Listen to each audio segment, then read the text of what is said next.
Hello students, इस video में मैं आपको एक और जनरल मैटर की डिक्टेशन दे रहा हूं। ये भी मैंने एनसीईआरटी की बुक्स में से लिया है, जो कि पॉलिटिकल साइंस की बुक है, जिसका नाम है politics in India since independence. तो आपने पहले भी इससे जो मैंने मैटर दिया था, आपको लगता है कि कुछ सीखने को मिला होगा, क्योंकि हमें हर पैसेज में कुछ ना कुछ सीखने को मिलता है। और जनरल पैसेजेस हैं, जितना आप करेंगे उतना आप में कॉन्फिडेंस भी आएगा। तो मैं अभी शुरू करता हूं dictation. Please be ready for dictation of a journal passage.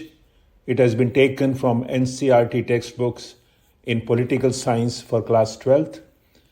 The name of the book is Politics in India Since Independence.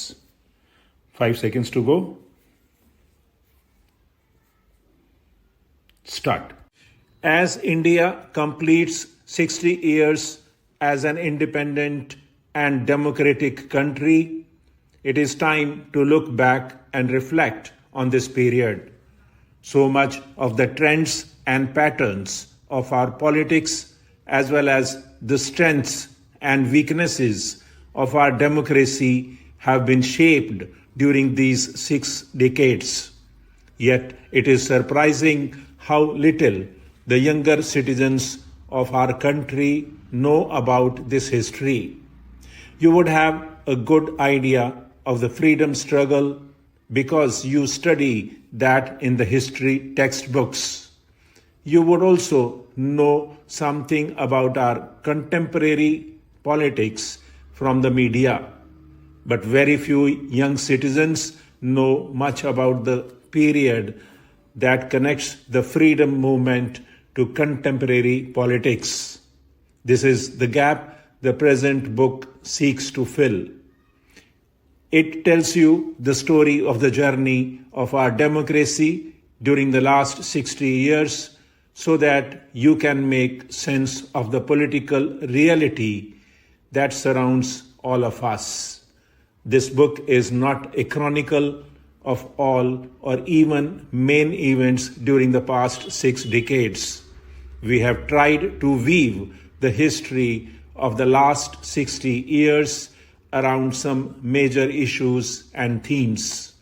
The first 8 chapters of the book cover a certain period of this history, but in a selective manner by focusing on one issue or theme that dominated those years.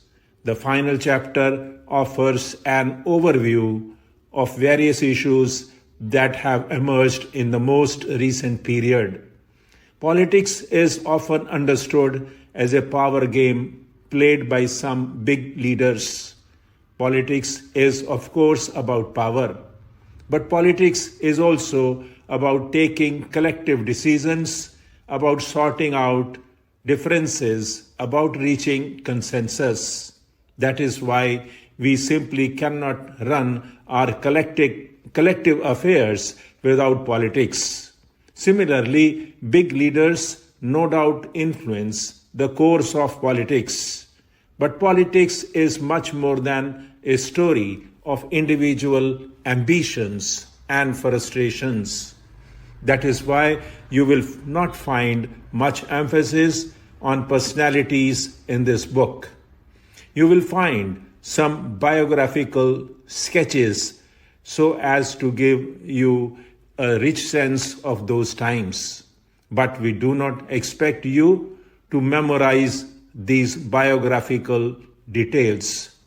In order to give you a feel of the times, we have included many photographs, cartoons, maps, and other images. But you should, like them, begin to question everything. This book refrains from passing judgment on events and personalities of this period. The objective of this book is to equip you with information and perspectives so that you can take more informed and well thought out positions on politics, either as students of political science or as citizens of the country. That is why we tell the story in an open-ended and non-partisan manner. This has not been easy, for there is no way a book like this can sidestep all the controversial issues. Many of the significant issues of this period were and continue to be subjects of deep political differences. The team that prepared this book decided to follow certain norms to ensure non-partisan treatment of the subject. Firstly, it presents more than one viewpoint when dealing with controversial subjects. Secondly, wherever available, it uses authentic sources like the reports of various commissions or court judgments to reconstruct crucial details. Thirdly, it uses a variety of sources from scholarly writings to different newspapers and magazines, etc., to tell the story. Fourthly, the book avoids detailed discussion of the role of political leaders who are still active in politics.